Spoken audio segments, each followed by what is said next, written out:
Chris. I have the honor today of being Corey's best man. First off, I want to thank everyone for being here on this exciting day. I also want to especially thank the families for helping to put together such an amazing celebration.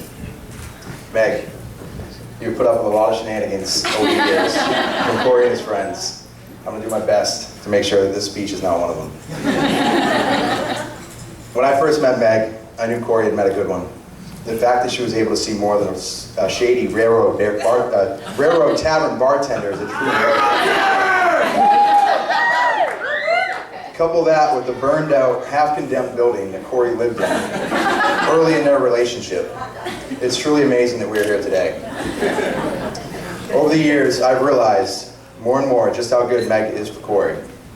She is kind, caring, compassionate, loyal, incredibly supportive, and most importantly, forgiving of Corey's crazy, savage friends. Her even-keeled personality keeps Corey grounded. When announced that we were going to Vegas for the bachelor party, Meg wasn't upset that we were going. She was only disappointed that she couldn't come along with us. Meg, I want to thank you for your patience, your understanding, and for letting Corey hang out with the boys. He's officially a house cat now. So he's all yours. But most of all, I want to thank you for being such an amazing person. Bottom line, Corey is really lucky to have found you. Corey, shirtless. Nick Lachey, house cat. Corey and I have known each other a long time, both growing up in Dover, playing sports as much as we both did. We ran into each other a lot early on in life.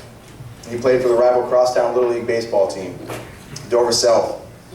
As a North Side boy, let's just say we hadn't yet become best friends.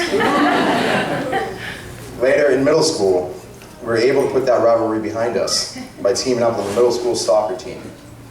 We were co-captains in 8th grade, and as leaders, we managed to show up late to almost every practice. Much to the annoyance of our coach, we had an obsession with N64 in those days. And we just had to get a game of NFL Blitz or James Bond in before practice. Our team spent a lot of time doing extra laps that year. In high school, we were fortunate to spend 4 years together as locker buddies. I'm using the term fortunate somewhat loosely here.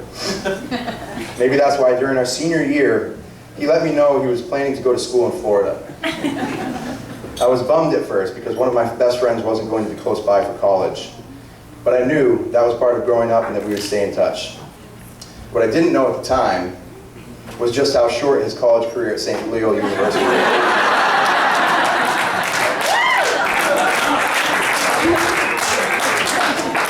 Corey excelled in beach parties and fake ID procurement.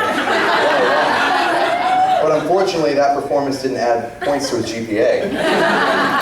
His short stint in the Sunshine State did end up being a blessing in disguise. It motivated him and ultimately led him to Keene State, where he met this beautiful young lady right here.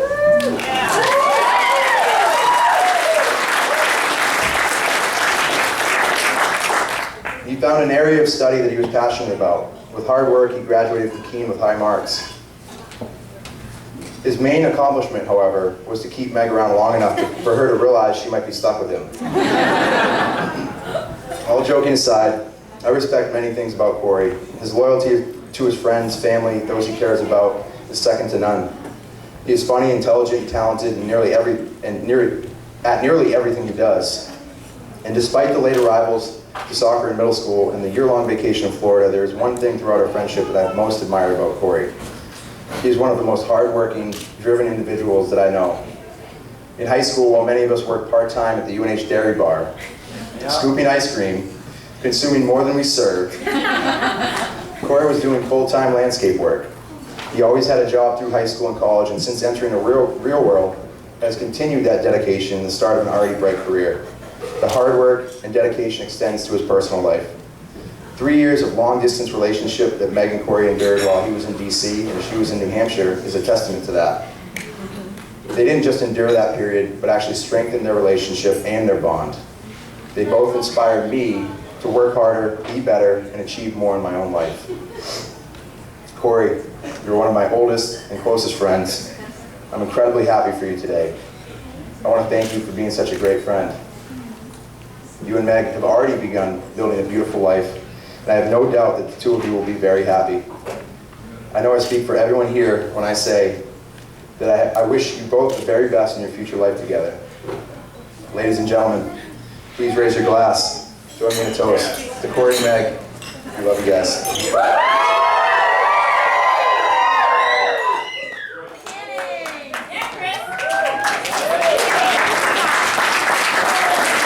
That's right, let's have a big hand for all of them.